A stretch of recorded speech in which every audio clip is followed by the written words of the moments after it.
Live from Washington, D.C., this is Balance of Power with Joe Mathieu and Kaylee Lines. The Stopgap bill passes the House, but a shutdown may still be unavoidable. Welcome to the Friday edition as Republicans clear their plan to keep the government running into November. But trouble lies ahead in the Senate. I'm Joe Mathieu alongside Kriti Gupta, who's in for Kaylee today, live from Washington. Thanks for being with us here on Bloomberg TV and radio. Kriti, John Thune has set up votes on two bills in the Senate. The one that just passed the House, the Republican version, and the Democrats version, both are expected to fail.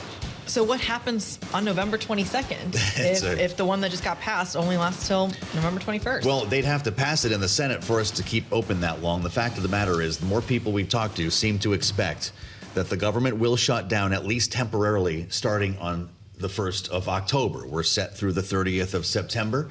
But of course, a lot of things can happen.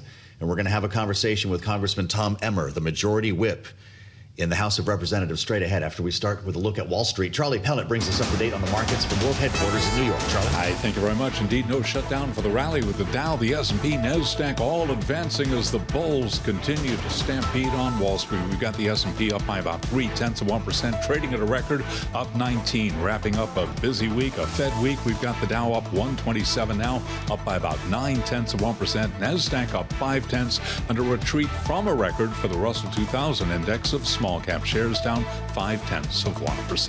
10-year 4.12%, the 2-year 3.57%. Gold up 0.7%, 36.68 the ounce, and West Texas Intermediate crude down 1.1%, 62.84 for a barrel of WTI. Long lines from Hong Kong to London to New York for Apple's latest iPhones. Apple shares today, they're up now by 3.1%. Balance of Power continues right now. Back we go to Washington. Once again, your hosts, Joe Mathieu and Kriti Gupta.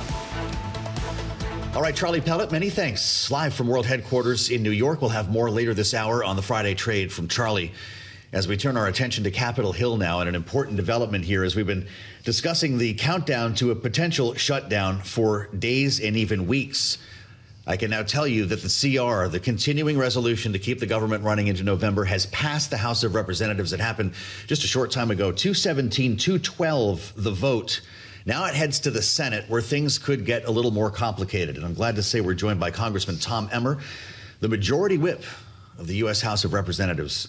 Congressman, welcome back to Bloomberg TV and radio. It's great to see you.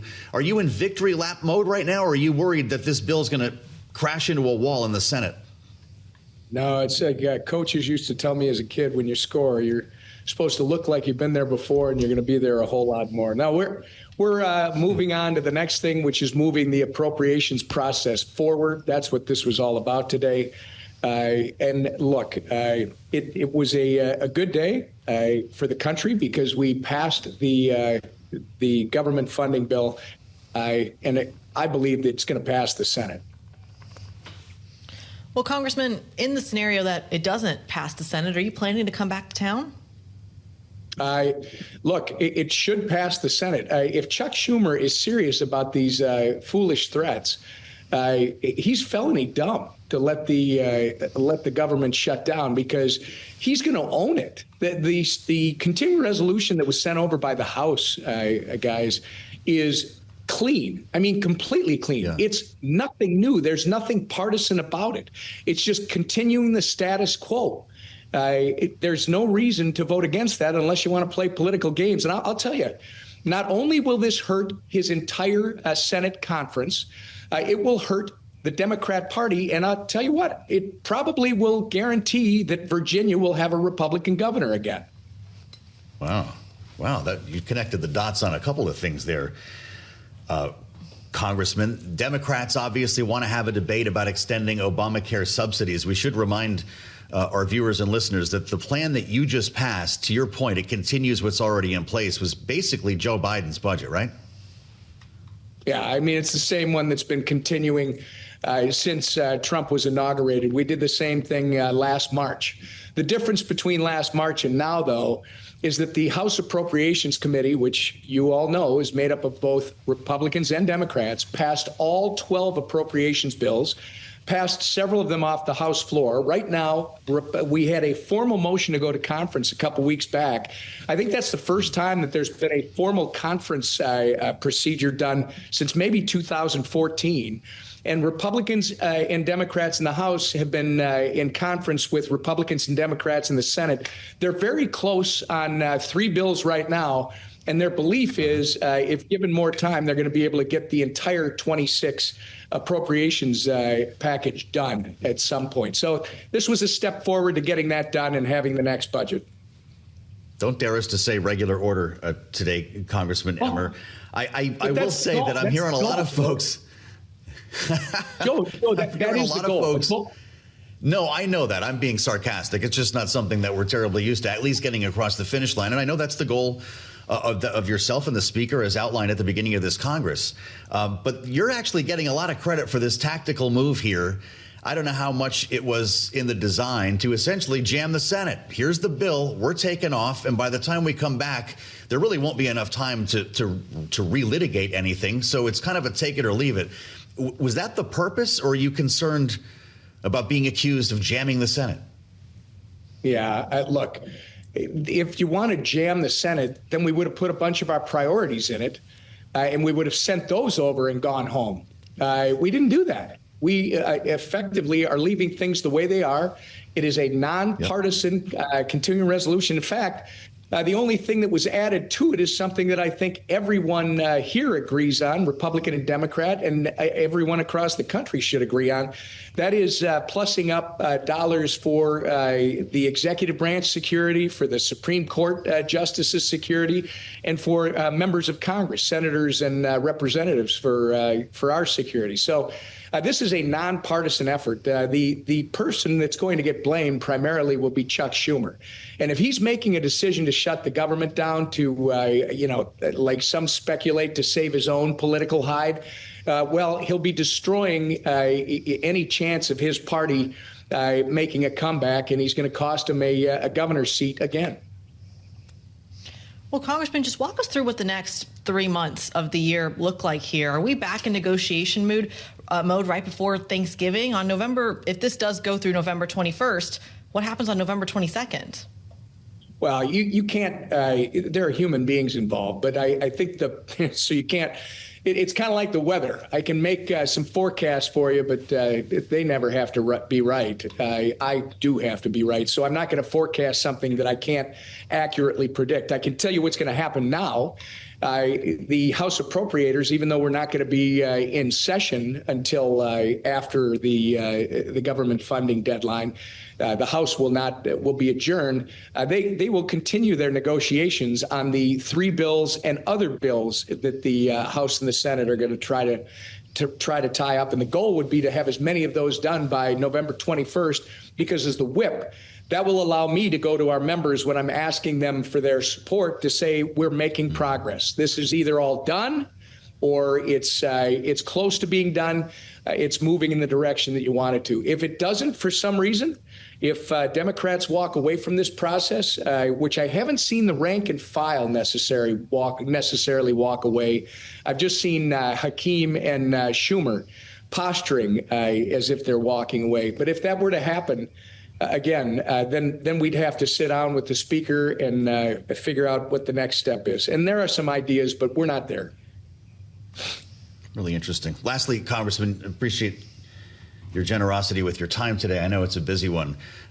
Democrats charge to extend the Obamacare subsidies that we were just mentioning, and this has been a kind of a long-running conversation now, is something that has split the parties here. I don't know what term you want to use, but I'm just wondering where you are personally on this.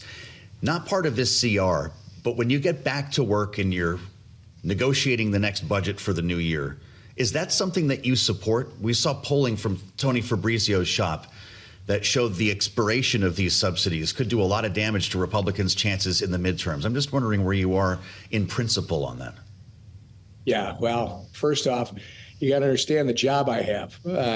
You will not get me to take a position because I've got members who are split on this. My job is not to tell them this is, you got to agree with me. My job is to say, all right, where are you at? What are you able to do? How is this going to work?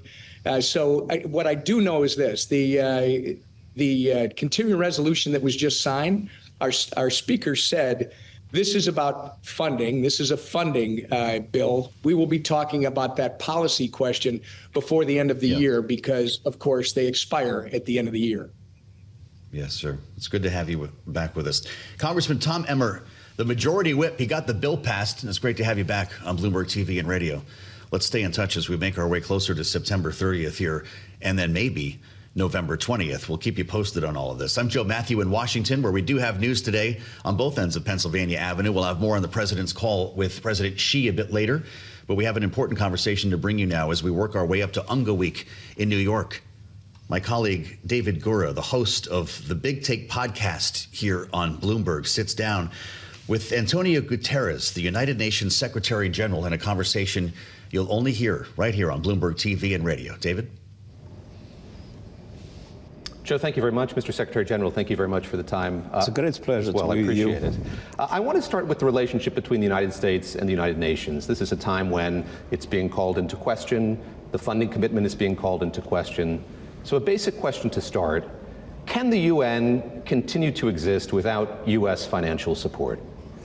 Well, first of all, it's important to say that the U.S. was essential in the founding of the UN, and it was the most important partner of the UN for most of our life. And it's still an extremely important partner. And I'm very grateful for all the UN has done to the US. At the present moment, as you said, we are having some massive cuts. The agencies have responded in humanitarian aid and development cooperation, which means that they reduced staff, they shrunk their operations. So the UN moves on, but of course the people impacted by the cuts suffer, which means less food distributed, less vaccines distributed, less HIV/AIDS treatment distributed. So obviously the impact is not in the UN, the impact is in those that benefit from the action of our humanitarian and development agencies. On the other hand, we have the assessed contributions, which means the mandatory contributions that were agreed by member states for the Secretariat and for the peacekeeping operations. And there are cuts announced and cuts that probably will take place in the future. We have been doing enough measures in the implementation of this year's budget to be able to move ahead, and we are preparing, if necessary, a series of emergency measures to drastically reduce our peacekeeping operations, which again is not a problem for the UN. We shrink, we reduce what we are doing. The problem is that those peacekeepers, that many of them are in places where there is no peace to keep, with terrorist groups, with armed groups, they are sometimes the last resort for the protection of civilians. And those are the ones that will suffer. So the UN can move on, but the people that we support will suffer. As the US rather steps back or takes on this different role, are there member states who are doing more? I think of China and the work that you've done to get China to participate more in this body. Are they picking up the slack? Or are they doing more? No, the contributions of China have not changed, and China is not going to pay for what the UN doesn't pay. What is clear for me is we are moving into a multipolar world, and that is the reality. People usually talk about the US and China, but I look at India, I look at Indonesia, I look at Vietnam, I look at Brazil. Every single day, these emerging economies represent a larger share in the global wealth. Every single day they have more influence. And we need to adapt our institutions. We need to adapt the UN, the Security Council. We need to adapt the Bretton Woods institutions. We need to adapt all the governance mechanisms that exist in the world to that reality. This is no longer a multipolar world. This is no longer a bipolar world. This is no longer a unipolar world. This is at the present moment a chaotic world, but moving into a multipolar world. And we need to build the multilateral institutions of the future. That's why we are reforming the UN.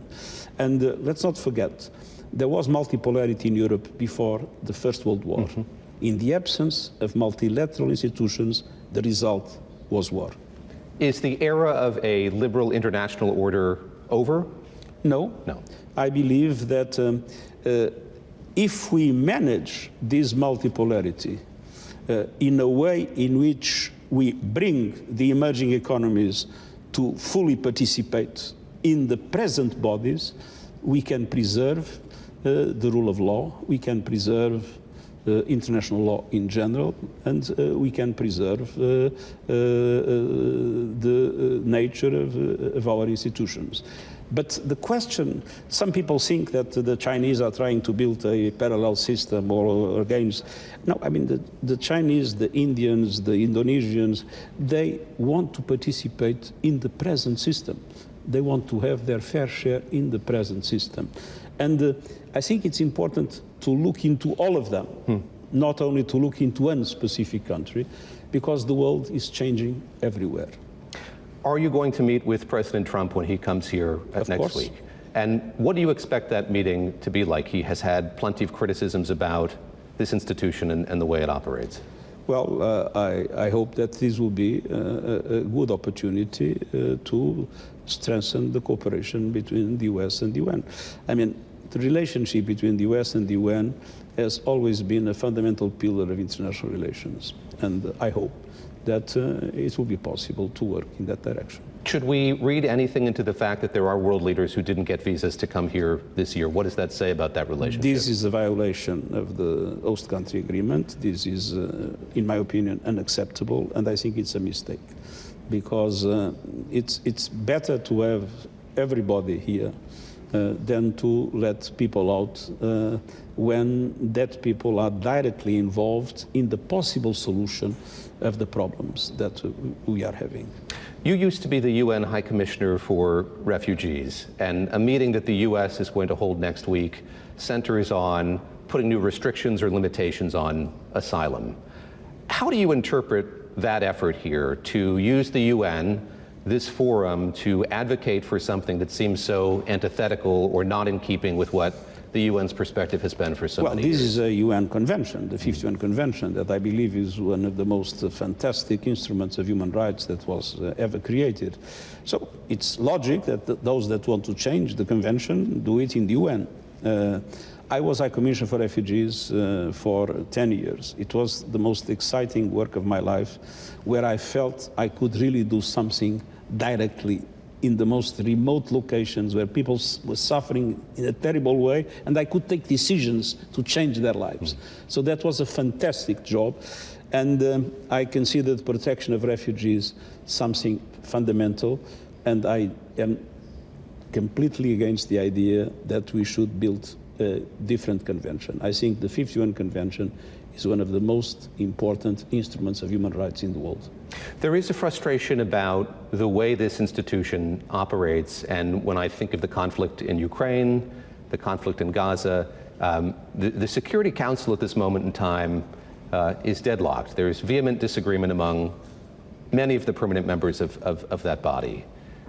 How does the broader institution continue to operate when you have that part of this unable to do its job effectively? The UN is much more than the Security Council. I mean, we are by far the main distributors of humanitarian aid in the world. We are in the front line of climate action. I mean, I believe it needs to be recognized that the UN has played a very important role at the present moment to accelerate climate action and to defeat climate change. We are bringing into the UN a very important discussion. We will have the first high-level debate on artificial intelligence. We are going to create an international scientific panel, independent panel on artificial intelligence that will present reports regularly to the whole community. So we are involved in lots of activities of all kinds to the benefit of the people around the world. We have a problem, yes, in the core area of our activity, which is peace and security. We depend on a Security Council that today has a problem of legitimacy, because it doesn't correspond anymore to the world of today. When we are talking about multipolarity, yes, where is the multipolarity in the Security Council? Clearly not. And it has a problem of efficiency. And that is a serious restriction for our activity. But I usually say when we do not have a dog, we hunt with a cat, but we hunt. Let me ask you a couple of questions about the conflict in the Middle East. The first is, a number of states are coming here intending to recognize a Palestinian state. Help me understand in concrete terms what that will do. If you have a wider number of countries recognizing that, what does it mean in concrete terms? I think it's a very important pressure on Israel to understand that they cannot move on with the annexation of West Bank, and that they cannot move on without accepting the idea that we need an immediate ceasefire in Gaza with the immediate release of and unconditional release of all hostages and with free humanitarian access in Gaza. And especially to say this, that for me is very important. People say, oh, but the two-state solution is very difficult. Yes, but what's the alternative? A one-state solution in which millions of Palestinians either will be expelled or will be under a system of subjugation, discrimination, without rights. Is that acceptable in the 21st century? I think it is not. If we would move into that one-state solution with this kind of subjugation, there would be no peace in the Middle East, and extremism would rise everywhere in the world. We must stop that possibility, and the only chance is to convince. It will be difficult, it will take time, it will be complex, but we need to convince these two peoples that share the same land, that they need to have two states living in peace and security with each other. I asked you if you're going to meet with President Trump. Will you be meeting with Prime Minister Netanyahu when he comes to New York? I'm ready to accept any request by Prime Minister Netanyahu to meet. The fact that we have different opinions doesn't mean that our discussion cannot be very useful. I want to ask you about the conclusions of this independent commission here at the UN that Israel is committing genocide in Gaza. And I expect that you'll say in reply, this is an issue of semantics. It's a determination that's best left to the international courts. It's not for you. But I assume you've looked at that 72-page report in which those findings are laid out and that assessment is made. How does it shape your understanding or the way that you look at this conflict that's still unfolding? Well, I mean, first of all, we all condemned clearly and in a very strong way. But you will not call it genocide. The horrific attacks by Hamas. Let's not forget that that happened. But we also consider that it is totally illegitimate, a collective punishment of the Palestinian people. And indeed, the situation in Gaza is horrendous. We have the highest level of death and destruction that I've witnessed in my time as Secretary General. And we are seeing now in Gaza City the total destruction of a city with people having to move in the most desperate circumstances. We have famine. I mean, it couldn't be worse. The legal attribution of genocide, I have not the power to do so. It's for the courts, and in the United Nations, it's the bodies of the United Nations that can decide that, the Security Council or the General Assembly. What I can do, and I do, is of course to denounce what, in my opinion, is an absolutely intolerable from the moral, political and legal situation in Gaza, and at the same time to mobilize as much as we can in very difficult circumstances all the possible aid to the Palestinian people that is suffering horrendously. Let me ask you lastly about your future. You have about a year and a half left in your tenure. A search is going to be underway for your successor. And I'm curious, what is a quality you think is essential for the person who helms this organization going forward? What makes an effective leader of the United Nations at this moment when so much of what we have understood about the international order is, if not in doubt, changing? I think the most important is whoever comes to be himself or herself. And to fully assume that, and not to be an instrument of any kind of pressure or any kind of negative influence. It's to be authentic. I think it's the most important in the exercise of this function. Mr. Secretary General, thank you very much. And Joe and Kriti, I'll send it back to you. The Secretary General has 150 bilateral meetings here over the course of the next few weeks. We're very glad you could add another one to your agenda here in this conversation with us. Back to you in Washington. It was a pleasure. Fascinating. David Gura, thank you so much. Bloomberg's correspondent, host of the Big Take podcast, in conversation with the Secretary General of the UN. Of course, David and our full team in New York will be bringing us extensive coverage of the United Nations General Assembly next week from New York. We'll assemble our panel next. Rick Davis and Jeanne Zaino are standing by. First, we take a look at Wall Street. Charlie Pellet has that covered for us with his view on the markets in New York. Charlie? I thank you very much, Joe Mathieu. Right now, we have got the S&P 500 index holding close to a record with the Dow, the S&P, NASDAQ, all in the green. Notable exception to today's rally, though, Russell 2000 index of small cap shares retreating now by 0.5%, keeping it all in context. S&P up 19, up 0.3%. The Dow up 131 now, also higher by 0.3%. The NASDAQ Composite Index up by 0.4%. The 10-year 4.13% with the 2-year currently yielding 3.57%. Spot gold up $27 the ounce, up by about 0.7%. West Texas Intermediate crude up 1.3%, $62.73 a barrel. And Bitcoin below $116,000, down 1.5%. Bitcoin right now at $115,820 per token. FedEx after earnings up 2.7%, rival UPS lower by 0.6%. And AMC Entertainment shares, they're gaining by 5.1% after the Hollywood Reporter said Taylor Swift is preparing for an in-theater event tied to her new album, The Life of a Showgirl.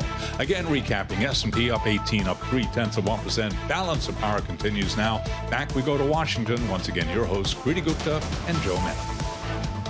All right, Charlie Pellet, we thank you as ever. Charlie will have another read on the markets in just about 20 minutes here as we work our way through the 1 o'clock hour on the East Coast. And in Washington, there is more breaking news. Our conversation with the Republican whip at the top of the hour, just 26 minutes ago, Tom Emmer, has not aged very well.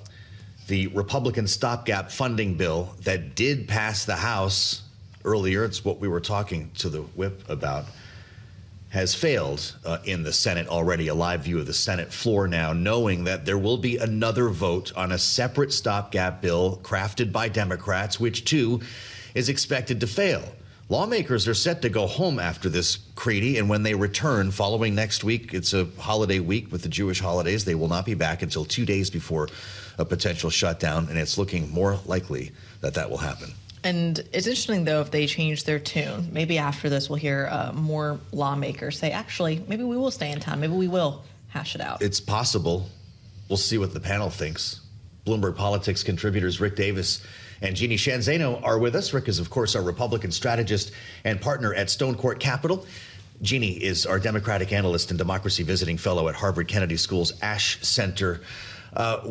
We spoke to Tom Emmer. Rick, he said this was going to pass the Senate. We know that the Democratic plan doesn't have the votes either, so we're shutting down?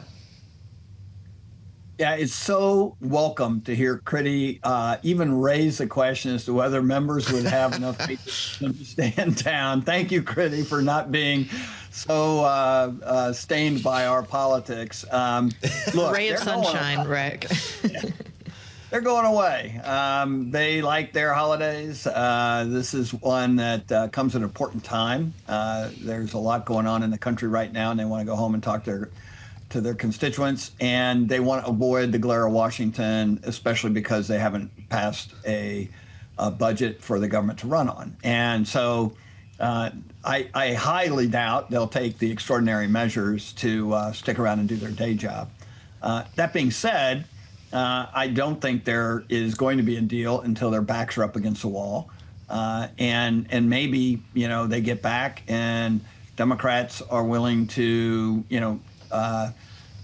take a hamburger today for $1 tomorrow. I mean, like their deal is going to be, vote for the House passed bill, and we'll consider some of your changes to the healthcare legislation that are needed, as part of the appropriations process. And frankly, Member Emmer kind of indicated that. He's got a bunch of Republicans who don't want to get the blame for cutting off that Obama subsidy for ACA healthcare. And my guess is you're going to have a 72-hour negotiating session. It could wind up stopping the government from shutting down. Well, that's going to be a whirlwind session. Jeanne, will Democrats play along with that scenario? I don't think they have a choice. I think what is problematic here has to do with the fact that you have two sides dug in, and they are dug in because we have gerrymandered districts, and we have parties that are increasingly running to their most extreme sides. And so all of the House members facing re-election, which is all of them in the midterm, and the senators who are, they are scared to death of a primary from their left and their right. And so they are doing the bidding of the most extreme elements of their parties and not of the American people. And, you know, in what universe, when there is a crisis at your work, do you say, oh, goodbye, I'm going to go on vacation? But that's exactly what they're doing. And that's not to say they're not going to be working in their districts, but they're not going to be doing the business of the American people. So this is truly, when it comes to Congress, and has been for a long time, a very, very broken system. We don't ask a lot of Congress these days. It's a bare minimum that through regular order, you consider and pass a budget to keep the government operating. And they haven't been able to do that for a very long time. So I think it's pox on both parties and the entire House and Senate for the way this is turning out. But it's just an old story in D.C. today. Well, Rick, let's bring it right back to those healthcare subsidies. If they are not extended, do Republicans face the consequences at the midterms? Yeah, it could be a backlash, right? I think that nothing impacts people like their pocketbook. 75% increase in your health insurance costs are pretty extreme. I mean, there is a debate that should take place as to whether the federal government should be subsidizing some individuals and not others for their health care. I mean, and we went through that debate at the time ACA was passed under Obama, and it was a party line vote, right? And so this has been a polarized issue for a long time. And yes, Republicans could take the heat for that. When people start looking at the costs of health care, they'll be able to point to a Republican bill. That being said, it's not a done deal. I thought that Congressman Emmer's point that we're going to have to come to grips with that before we finalize this budget that goes into effect, once it's passed. Those subsidies don't run out until January, and so they do have time to put a patch in to policy legislation, not a continuing resolution. We haven't talked about rescissions for a while, Jeanne. Do Democrats need a guarantee there will not be another package of rescissions? They do, and that's something they should request during the appropriations process, and more than request, they should fight for healthcare subsidies, and to ensure that when they support a bill, that it is not going to be clawed back. And it's certainly something they're asking for. The problem is that it's very, very difficult to do that in a CR context. You've got to do that in the appropriations context. But this is exactly the playbook that Russ Vought on behalf of Donald Trump has been using. Russ Vought has talked about this very moment going back to at least 2011. He is well prepared for what is coming ahead. And he and the president would like nothing more than to blame the Democrats for shutting down this government and to use that to distract people from the reality that under this Republican-controlled Washington, healthcare is going up, the economy is going down, unemployment is going up. These tariff wars have not turned out the way the president planned. A whole host of misses on the part of the president, economically, cost of living, and otherwise. They don't want to take responsibility for it, so they will try to point to the Democrats. And Democrats have to be very careful not to fall into that trap. And I fear they're falling into it because, again, they're being pushed from a very angry and rightfully so base about everything else the president continues to do in so many other contexts. Well, Jeanne, how do Democrats feel about the security budget and the security measures that are likely to get tacked on to any future negotiations? Is this a foregone conclusion that this is going to be a part of the next agreement? I do think most Democrats, like most Republicans, are supportive. They, too, are very concerned about the safety of themselves, their colleagues, their families, and in this environment, rightly so. So I do think that's something they support. But I think they have got to be very clear on what their demands are. And, you know, that clarity should have started several months, if not weeks ago, to their own constituents and the American public. The concern is without leadership, real leadership at the top of the Democratic Party, a lot of this is very confusing to voters who will probably end up blaming everyone in Washington, D.C. Oh, we do the blame game pretty. That's one thing we do know how to do in Washington. Jeanne, thank you. Rick as well. Jeanne, Zaino, and Rick Davis will join us on the late edition of Balance of Power, our great panel, Bloomberg Politics contributors here in Washington. I'm Joe Mathieu alongside Kriti Gupta. We've got breaking news coming out of Estonia. Another Article 4 is triggered thanks to Russia. We'll have the story next, only on Bloomberg. Thank you for joining us here as we're live in Washington talking politics and connecting the dots here between Washington and Wall Street with an important development. If you're just joining us, the Stopgap continuing resolution, the CR as they call it, that Republicans wrote to keep the government from closing at the end of the month, passed the House of Representatives. However, it has failed in the Senate. And a second version, authored by Democrats, is also expected to fail. So as we heard from Tom Emmer, the majority whip at the top of this hour, Republicans and Democrats are not agreeing on the extension of Obamacare subsidies. And as our political panel told us, we may well be shutting down on the 1st of October. We'll have more for you on that as we turn now to geopolitics and a very important development here. Following the president's discussion with reporters on his trip to the UK about the war in Ukraine, he was asked about his relationship with Vladimir Putin and the prospect of secondary sanctions. Here's what he said. He's let me down. He's really let me down. A war is a different thing. Things happen that are very opposite of what you thought. You thought you were going to have an easy time or a hard time, and it turns out to be the reverse. It seems Vladimir Putin has let President Trump down again with news today that Russian fighter jets, MiGs, actually entered the airspace of Estonia.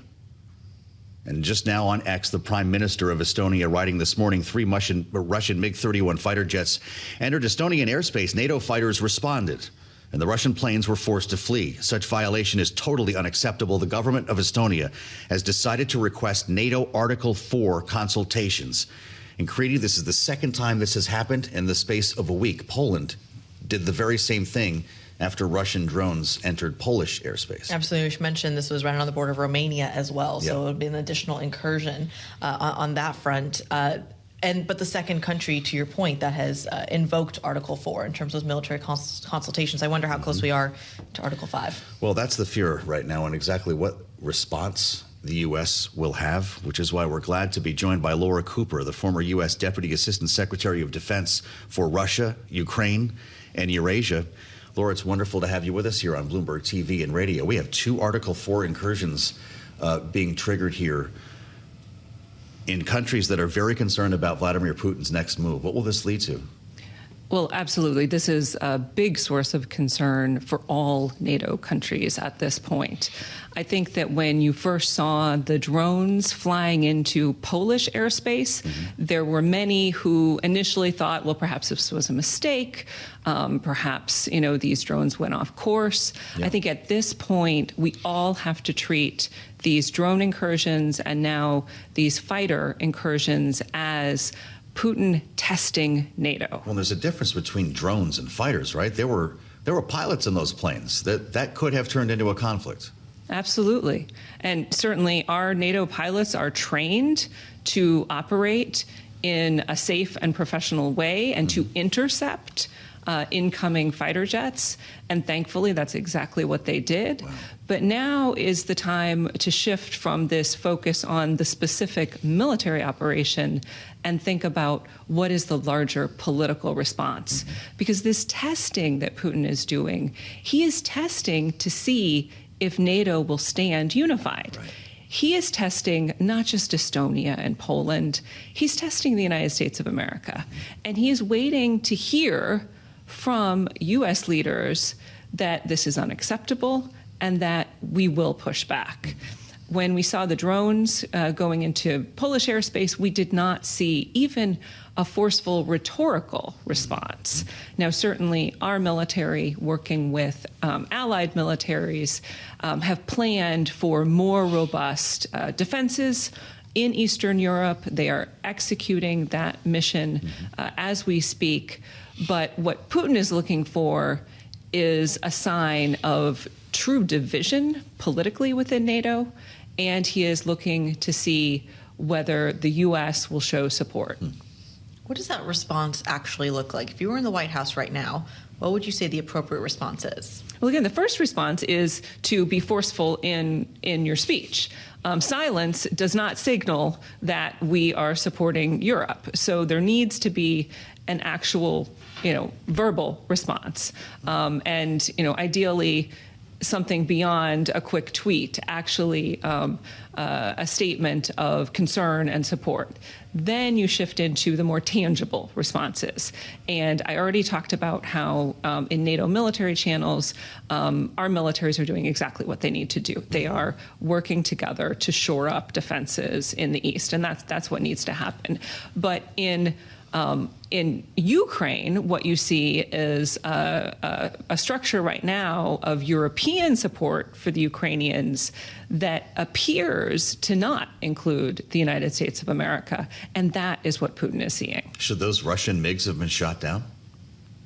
Well, I certainly wouldn't make a military recommendation. I have great confidence in how. How come it's not an Article 5? Would the nation need to be attacked by those jets to bring us to the next level? Article 5 specifically refers to an attack, whereas this Article 4, they're assessing the situation and they're needing to consult on further measures. Can 4 lead to 5? Can that review lead to something greater? Well, 4 could lead to 5.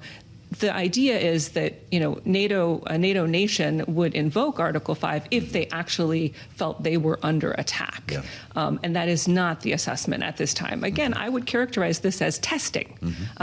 NATO countries, and again, the United States, is being tested. Let's talk a little bit about the thought that's been put out there that the potential way to getting to a ceasefire and end of a conflict rests in territory swaps, whether it's ceding some of the land that Russia is already taken over, or Ukraine potentially getting Russian land and holding on to it. Is that a realistic prospect, either one? So I think it's important to reject that proposal, which is wholly a proposal that Vladimir Putin agrees with. The Russians are looking to achieve through some kind of magical silver platter offer of territory what it could not achieve through military operations on the battlefield. We have to remember that even though the Ukrainians have suffered tremendously, what we are seeing is an incredibly slow Russian advance. I mean, if Russia kept advancing at the same rate that they are doing now, it would take years for them to conquer all of Donbass. Donbass is precisely the area that Russia wants Ukraine to give up. And the word swap is a complete misnomer because this isn't an exchange. This is Ukraine being forced to give up sovereign territory. Another annexation. Exactly. Give us a status update on what's happening right now with weapons being provided to Ukraine, because the president has a different approach than Joe Biden. He's allowing NATO members to essentially buy American equipment and provide it to Ukraine, so we're not incurring the cost. We know there was an initial purchase by the Netherlands, and we've seen some other action, but is this working as planned? Is Ukraine getting what it needs? So first of all, I think it's important to not use the term allowing Europe to purchase U.S. weapons, because for decades now, Europeans have been purchasing U.S. equipment, U.S. weapons, and it's not a grand gesture on the part of the United States. And I'm not trying to make a statement by using that term, but of course we were providing that weaponry until Donald Trump got into the White House. So what you see right now is Europe has actually stepped up, and they are basically shouldering not just the U.S. share, the previous U.S. share of weapons, they're also continuing to shoulder a burden on their own. And so if you look at their new process, it's this prioritized Ukraine requirements list process. It's kind of a cumbersome name. that is managed out of NATO headquarters, this is a process where the Europeans and other countries around the world, for that matter, can purchase what the NATO staff and what the Ukrainians deem are their most important requirements. But this is all the stuff that the U.S. used to provide. It's, the munitions for HIMARS, right. These, longer range launch systems. It's, interceptors for Patriot systems, for air defense. So these items, these munitions in particular, are now being funded by the Europeans. Mm-hmm. They're helping U.S. defense industry maintain open production lines, which is extremely helpful for not just U.S. industry, but also for U.S. readiness, so that if we need to purchase the same things, the factories are up and running, and we can just go right in and be able to purchase. So this is a huge boon to the U.S., and it's certainly helpful for the Ukrainians. But you have to wonder, how long can Europe do both its share and the U.S. share? Before 2025, at the point of January 2025, the Europeans and the U.S. had provided about the same amount, over $60 billion in security assistance. So it was equivalent. If you want the equivalent volumes in order to pressure the Russians to go to the negotiating table, to agree to a ceasefire, that means that the Europeans may be actually spending double what they were. This could be very challenging for their budgets. And you also have to look at the fact that they're paying for their own defense. They've all agreed to increase their defense spending for their own defense as well. NATO now has a 5% of GDP target of spending. And so, these defense expenditures are going to be really considerable for these NATO countries, and they'll have longer-term implications for European defense industry and for U.S. defense industry. Well, Laura, it's famously known that Europe has been underfunded in its military for a very long time, which is why you're seeing the squeeze here. But they've also, the NATO contributions, even under the previous target, they've missed them significantly, I think the exception being Poland at the end of the day. So in terms of actual NATO security guarantees that can be offered to Ukraine, can Europe even do that? And how far away are we to a viable security guarantee that comes from the European continent?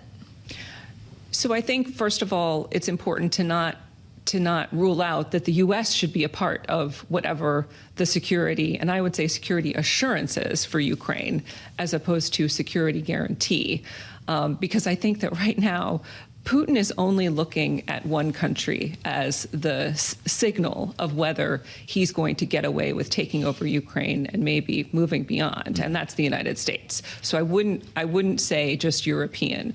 That said, what the Europeans are doing right now is really impressive in trying to stand up a mechanism that would offer support to Ukraine. It is not an Article 5 guarantee. I don't think that there are many countries in Europe or around the world that actually would consider, fighting directly with Russia in response to future Russian aggression. But what the Europeans are trying to do is have an architecture that bolsters Ukraine in its ability to withstand aggression. It's really important to recognize that what they're talking about is for after a ceasefire. So we can't ignore the fact that business right now should focus on the ceasefire. You can't ever get to security assurances if you don't actually stop the fighting in the first place. And of course, this is what President Trump was focused on in the past. So the Europeans will look to a potential multinational force, again, to help bolster Ukraine in the wake of a ceasefire. And that force would be multidimensional and has a lot of aspects that still need to be worked out. Wow. Come see us again. It's a fascinating conversation, and we'd love to tap your experience more as we learn whatever the next steps are going to be in this long-running story. Laura Cooper is the former U.S. Deputy Assistant Secretary of Defense for Russia, Ukraine, and Eurasia, with us in studio here in Washington. Alongside Kriti Gupta, I'm Joe Mathieu. We'll see you back here on the late edition of Balance of Power at 5 p.m. on Bloomberg.